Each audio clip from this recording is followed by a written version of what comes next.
Hello and welcome to Talking Baseball. Yamamoto is a Dodger.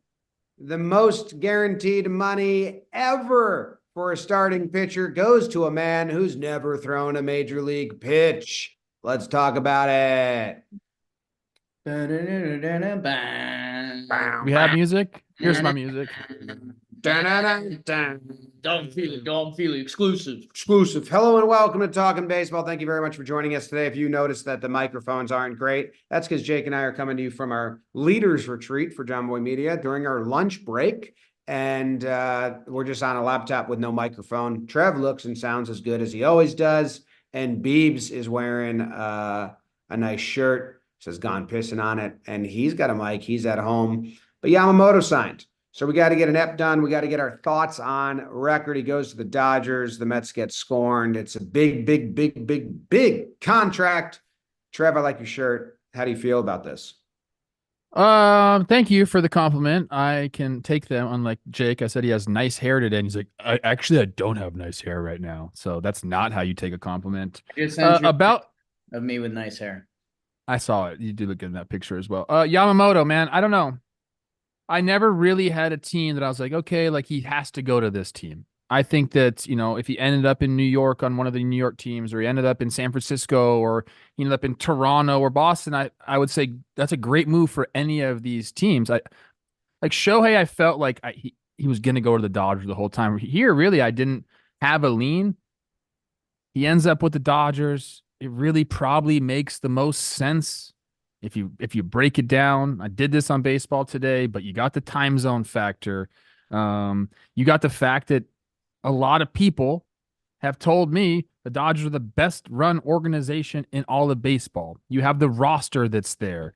You have an offer that's more or similar to any other offers that you had. It all adds up to he gets to play with Otani. I mean, it all adds up to the Dodgers being for him obviously what he thinks is the right choice. And say what you want about their offseason. They're buying championships. You can't buy a championship, guys. We've learned that in baseball. This doesn't guarantee him anything. Not a thing. Jake Snakes could still go run this team in the playoffs. Like nothing's guaranteed, but him signing here, I mean, it's what they've done this offseason is absolutely insane. Over $1 billion put out by the Dodgers right now in a time where a lot of teams are struggling with their regional sports network and they're saying we got to cut back. The Dodgers committed 1.162 billion between three players, not to mention the guys they already have on salary. So they're a juggernaut, but it doesn't guarantee anything. I can't wait to see this guy pitch. I think Dodger Stadium is going to be electric. I think when in 2025 when they have Bueller like kind of like back after his second Tommy John, he gets a little bit of length in the arm. They have him, Bobby Miller, Otani, Yamamoto. Like it's Glass now. I keep forgetting they did that, but it's they're gonna be there every single year for the next 6, 7, 8 years. Go get your Yamamoto and Otani shirts at the JM store. So that's our solace we're taking as Yankee fans. Man, hey, awesome for that dude. All in to pay him to play for the Dodgers. The Dodgers are paying what, $375? The little bonus and a little kicker to those Oryx Buffaloes who still have a good squad. Like, let's not overlook them for next year, I even like with that. losing Yamamoto. Hey, the Dodgers, this is going to sound a little obnoxious. They kind of needed this. I know we've been posting their rotation graphic. They still needed innings from somewhere, and they may not be done. But if you're a Dodgers fan, how could you not be on cloud nine? I mean, Shohei Otani, the unicorn, he's obviously not going to pitch next year until the playoffs come around, and he's a freak show, and he's absolutely going to pitch. He didn't even get Tommy John. He got the new surgery. I mean, I saw him gripping that football with your boy Matty Staff the other night. I thought he was going to huck that. The arm's looking good. I mean, it's baseball euphoria. The rich get richer. The Dodgers have won the division 10 of the last 11 years. It's the stat I keep saying. The 1 year they lost by a game to the Giants, who won a $107. So, like, if you're looking to go somewhere to win, the Dodgers are the most obvious pick in baseball right now. if you're looking to go live somewhere that's like a pretty well-liked place, Los Angeles ain't bad. And if you're looking to get paid, that's what they're doing to these fellas. So, I mean, it's awesome for the Dodgers. I'm very jealous of them. Don't, oh, Yankee tears, here we go. Like a little bit, a little Yeah. bit. I'm drinking them right now. Yummy. I got excited for that guy. And I think we could talk about some of the other big market teams that missed out on him. But for now, it's Dodger season. I mean, they're going to win the West in the regular season. And I think the question for me is their offseason done? Because, some people thought it might be done with Glass and they're out on Yamamoto. Nope. Imanaga. And Here we go. they might sign him. They might trade for guys. Like nothing's off the table, right? And I think the back of their rotation is still a little young-ish. And we talked about those Dodgers, and they can coach them up. And even maybe you let those guys run for half a season, and if it doesn't work, you can go out and trade for more guys. I don't think they're done. I think they're going to add more, and the Dodgers are looking. I mean, when Shohei signed, you and Chris Rose played Chris Rose's game of how many World Series does Shohei Otani need to win to be successful? Hey, we're starting to get, when you put Mookie, Freddie, Yamamoto, Glass now, like when you put all of these dudes in the bucket, like we're starting to get to the point where one is needed. We're starting to get close to 2, man. They're shelling out billions. Yeah, but they got every dollar that comes out of Japan into American spend is going to the Dodgers. You're not going to go anywhere else on a business sense. That's crazy. I think it's insane. I hope this guy's good. This is insane. Is to spend $425 million on a guy that's never thrown an MLB pitch. To throw MLB pitches for you for 12 years is nuts. 325 on the contract, 50 mil on the signing bonus, and 50 mil on the posting fee. That's a lot of money.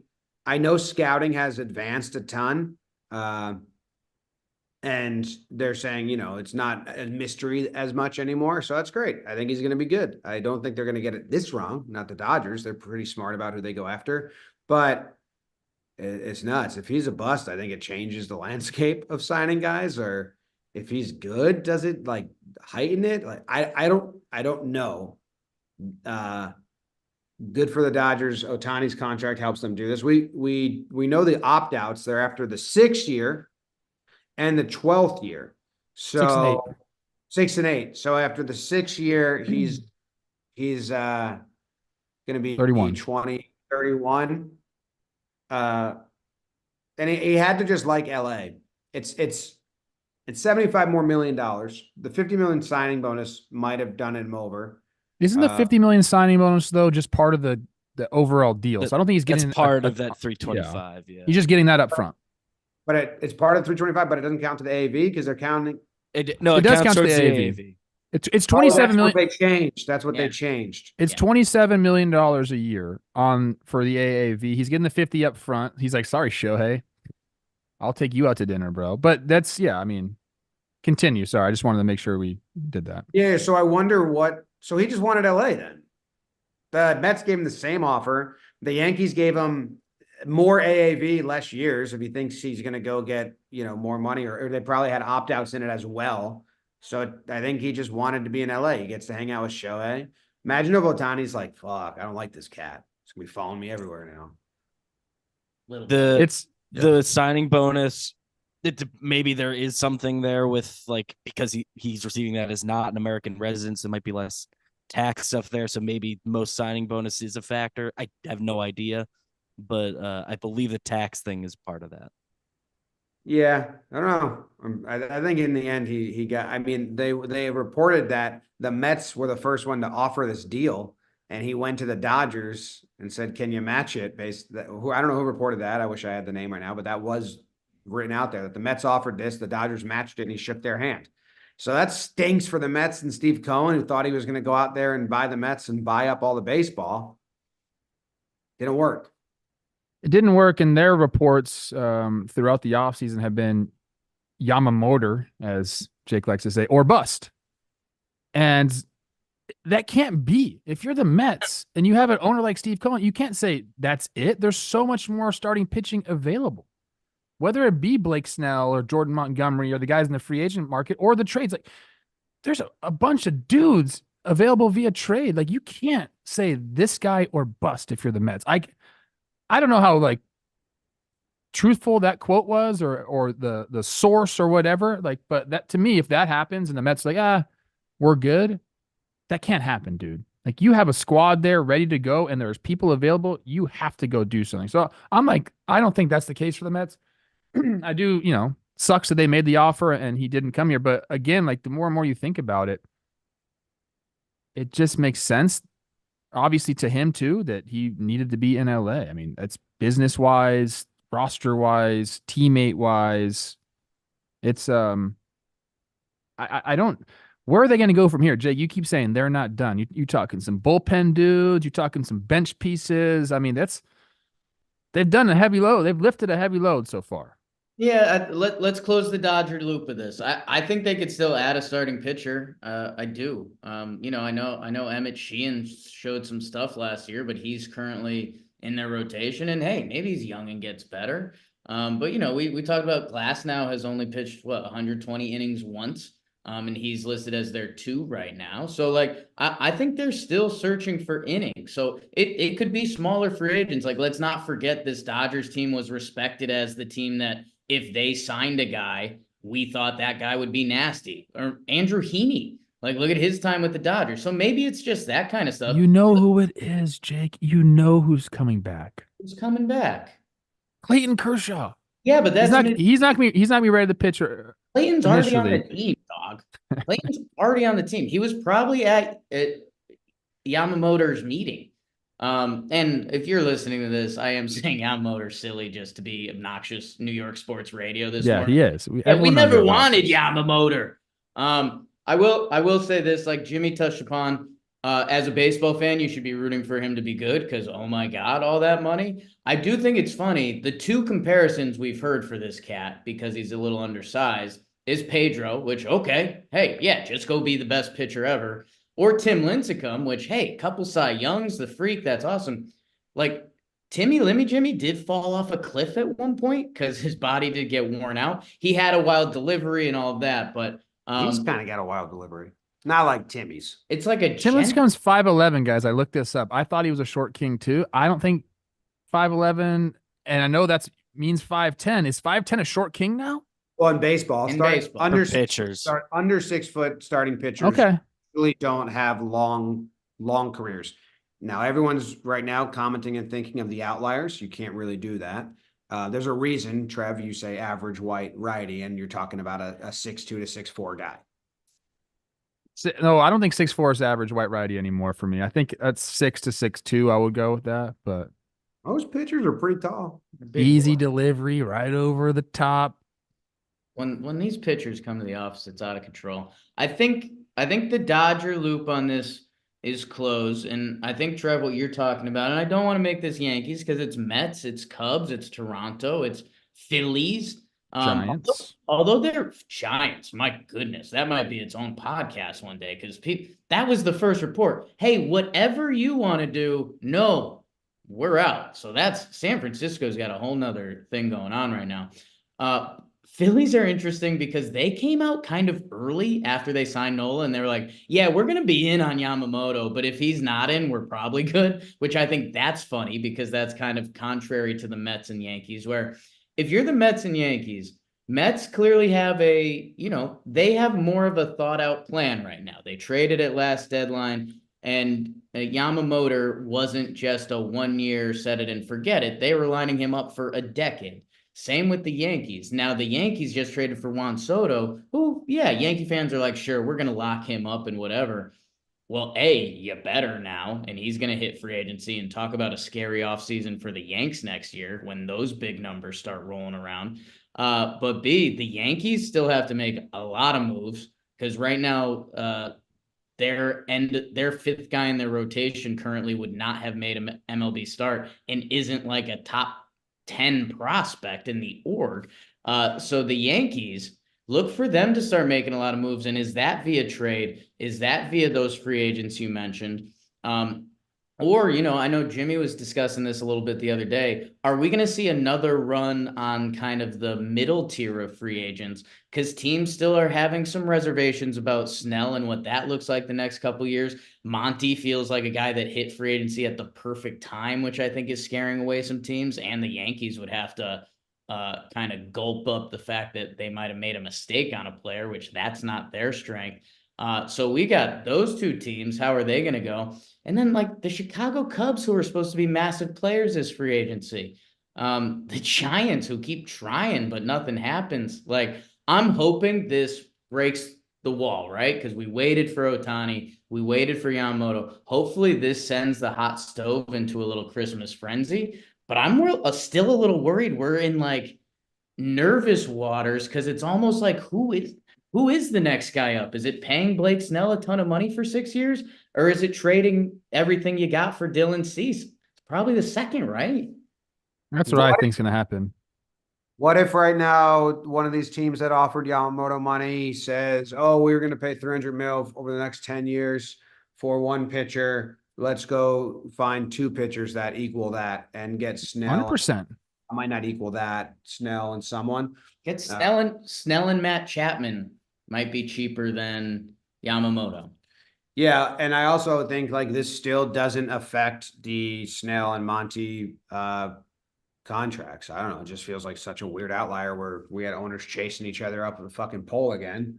And now the less teams you have chasing each other up a pole, the least high you have to go to catch your bait or whatever the fuck I was saying. Yeah, That made sense. I got it. One of my phrases. That made sense in my head. It was pretty good, actually. Did you say bait up a tree or something? What? Yeah, I was thinking squirrels chasing like another squirrel up a tree. Right? The Dodgers aren't chasing up poles anymore. So I saw this majestic video of these people in Colorado releasing these gray wolves. It was amazing. You guys would love it. I don't know why I thought of that, but I will say this. Okay. Regarding Yamamoto and his deal, this guy's never thrown a pitch in the big leagues, Major League Baseball, but he's got the most guaranteed money of any starting pitcher ever in the history of the sport. That's nuts. Tim Britton on The Athletic has a great article basically saying, how did this happen? Like, what were the factors? And I thought he made some really compelling points. He's like, number one, he's good. He's 25 years old. He's done it, at a very, very high level. And those scouting, people think now we can translate a little bit better over here. Fine. But the main point was you had all these teams, the big market teams in on them, and none of these big market teams have won shit as of late. People don't even give the Dodgers credit for 2020, which I think is nuts. But all these big market teams like, dude, we want to win a World Series. We want to, like, let's go get our guy.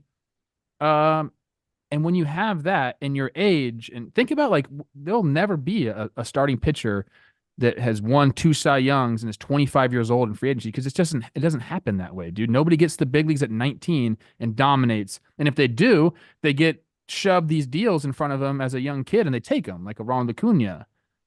So there's so many factors that came into play here. It was incredible, incredible timing. And what's crazy is we're going through this rough patch with these regional sports networks right now. And a lot of teams are saying, like, we can't spend money because we don't know what's going to happen. And we've had the Dodgers say, fuck it, and spend over $1 billion. It's nuts. If you can, check that article out, though. Tim Britton wrote it. It's pretty insightful about the whole situation. Japanese money. And a lot of people thinking, oh, now the next pivot point is trading for Burnsy and teams are going to go over there. Well, Passan just tweeted out, don't expect the Dodgers to be done in the trade market. They also want a shortstop, and Jake's been talking about Burns and Willie Adames for so long. So if you're still competing in the trade market, you're still going to get fucked by Dodgers. We put out a video yesterday, me and C Rose, and he asked me what the Brewers, I thought, like, what they would be next year. And he goes, are they going to be a 74 win team? They're going to be a 500 team. I said, I could see them like a 500 team. And I got some major pushback from someone who's really involved in the Brewers. Me too. I didn't respond to it yet. I'm still thinking. I mean, I can have my own opinion. Curious to see what they do with Burns and Adames. To me, I said on Baseball Today that I think they should keep him. Like, what's the difference of trading him now and trading him at the deadline? I don't think there is a massive change in the prospects you're going to receive. I just don't think. I think at the time, people are going to understand their needs, and sometimes the demand would even be higher at the deadline. So I think they should trade him. And the pushback we received makes me think they're not going to trade him, and they're going to see how they do during the year. It's tricky, right? Because they just had Woodruff get hurt and went from a guy with 2 years of trade value to they just let him go. They just let him walk. So the Brewers are still very much a pivot team because as of right now, as of today, if no other free agency happened, which it's obviously going to, I still think the Brewers are the best team in the Central. To believe in the Cardinals after what they did last year, and the Cubs lost Belly and Stroman currently. So that's where, like, I hope this thing starts rolling. The Dodgers aren't done. I'll follow up the passing tweet. It was Rosenthal. It was Rosenthal. Okay. I might have take said it back. passing because we use the passing button. I take it back. No, the Dodgers aren't done. And it's going to be funny to see where this final roster lands because, I mean, we're getting close to super team. Like I feel like that's become a no word in sports because super team rarely works, which that's kind of funny, right? But I can take you down. I can take you down. I could be an obnoxious guy. I mean, every pitcher that comes over from Japan needs Tommy John pretty soon after they get here. Glass now has never thrown a full season of games. Otani's coming off double Tommy John, won't pitch all year. Who knows? I mean, the way I see it, 3 question marks. And that's me taking you down as an obnoxious fan. What did I say? Super team or whatever. Well, yeah, that's the point I was making. Super teams haven't worked. Well, I'm saying it's not even They haven't worked. I mean, Mookie, Freddie, Shohei offensively, big also, and pitching too. Stop forgetting Will Smith when we talk about this Dodgers lineup. Gavin Lux is back. He needs a bit different name if he wants to be discussed. Hey, another little true. another little layer to this. We posted a clip, I think Wake and Jake and Talking Baseball, where I said Burns and Adames was going to happen. Miggy Rojas replied on Insta and was like, "We're okay." So I'll go fuck myself, which worked out. Yeah, you should. I was already in the process, locked the bathroom door. What's Gross. this? I don't know. I guess what else do we need to cover with this? How do you think the Rockies feel? What? Wins. I'll tell you what, the Rockies like, hey, we just stole a freaking perennial all-star from the Guardians, so they're happy about that. Rockies probably gonna get some Otani and Yamamoto shirts in the team store and like up their merch revenue. Get some Japanese ads. I do like I don't look. They come here 18 times. They get extra ticket sales on Dodger days now, even more than they already did. You guys know I don't root for any teams really. I mean, I root for the Twins. Okay, Okay. contradictory. So like, but like kind of like I root Your for them. son is a Dodgers fan. How does that make you feel? He plays on a team called the Padres, so I don't know about that. He loves the Padres.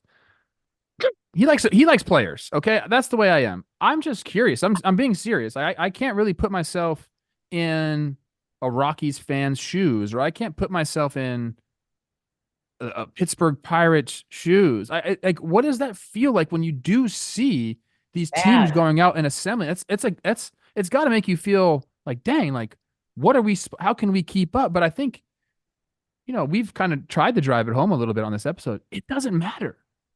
Like the Dodgers were a super team last year, and the Snakes rolled them, dude. They rolled them. They came out in Dodger Stadium and put like a 7 spot up in the first inning. Do you remember that? Like, Were they a super team last year? What was their playoff rotation? Lance Lynn. Yeah, the pitching wasn't. It doesn't matter. I mean, think about when's the last time one of these massive market teams, these big payrolls. I mean, okay, you can say 2018. not just a big payroll, but these big market teams, like they don't win. They haven't won. That's why they just paid so much for this guy. That's why the bidding was so Rangers much just for spent a Yamamoto. shit ton of money and won. Yeah, but they're not. Yes, they did. It's a great example. But like they weren't, considered a big market team until they decided to spend some fucking money. And now Yeah. all of a sudden, oh, they're a big market team. Well, were you considering the Rangers a big market team before they went out and put half a billy into their roster? We didn't. No. So I don't know, man. Go Phillies. I think if you're like the Rays and like, these teams that still can like, The Rays they're don't still exist competing. anymore. No one I think talks the about Diamondbacks are like, yes, dude, this is awesome. We're going to go slay this dragon again. it. The Diamondbacks owner said all the stuff the trolls are saying about Otani. Love that guy. He did say that. But like, yeah, that's like, honestly, that's the kind of mentality I guess I would have if I was in a That's fan's what shoes like that. all the shit I said about the rotation being injury prone and unproven is what other fan bases that are spurned by this are telling themselves, whether they truly believe it or not. That's if you want to know, put your feet in their shoes. They're playing the spurned petty role and being like, it's not even going to work out. It's a bust. And, I'm there. I'm with them. Fuck that. I wanted them on the Yankees. Can I give the But the- Padres? Can I give them some advice? Padres. Yeah. Okay. Don't put crying Otani meme on your Jumbotron. It just didn't work out for you the last time you did that. Don't do that. What about that? Trev, I have one. I need a Yankee answer from a non-Yankee fan. And you're the only person here that qualifies technically. Yankees did not offer 325. Now, when it came to Shohei and the Dodgers and the Giants, like I had the original thought go through my head and I was like, Shohei was going to go where he wanted. Like, I think that if the Giants raised the price to 800 mil, the Dodgers probably would have had to go to 750 or maybe 800. Like at a certain point, I think it does become futile and you're just check raising. Give me a percentage chance that if the Yankees matched it, which they did not, that you think that could be the difference. Like not a good chance. I think for all the reasons we laid out at the beginning of the episode, he wanted to go to LA. I forgot how bad you are with percentages. That's not. I am bad with percentage. If they would have matched it, what would that have made? How do I even formulate that? I think 0%. I think 0%. How about that? I think 0% too. I think he was just whatever the Yankees or the Mets offered, whoever offered more money. Yeah, it's a leverage play. LA saying match, and I'm not mad about it. I think 0%'s the answer. If I find out it's 1%, I'll be mad. Well, also wait until he's good or bad. Yeah, I don't know. I made this comparison too, James, and this is right up your alley, or maybe you don't want me even talking about this, but I'm going to say it. I just feel like, the business side of this is, you mentioned it, like all the Japanese eyeballs that are going to be on the sport in LA because of these two guys. Chris Rose mentioned Vinny Pasquantino when he went over Team Italy for the WBC. He goes, whatever you think the stardom of Shohei Otani is like, it's more. Like these guys are like gods over there. So like the Dodgers are understanding that aspect of it. It's business. They understand they have a stronghold on that marketplace right now. And I made the comparison. I said, like, we're essentially kind of trying to do that with like our cricket games. Like there's an audience out there. I know you love cricket. So that's the main reason you want to do all these cricket oriented games, but also there's, a place with 1 billion people that love cricket. And so we're like trying to tap into that market. I think it's a very smart play for teams to start doing that. And I know that that's gone on for a while and the Yankees have done that. And other teams have done that and got Japanese players over here. But these two guys on the team together, like they got it, man. I think that's important to like realize. A lot of opportunities to do that. Yeah. Especially with because most non-US countries that have players send a ton of players, and then or they don't care about baseball, but that much. Yeah. Japan sends a very few amount of players, and the whole fucking nation loves the sport. So it's a good, you can only tackle. Like I think that is coming into play here with all these numbers. That's why I don't think it truly affects Snell's market or Monty's market that much. I think there's other factors.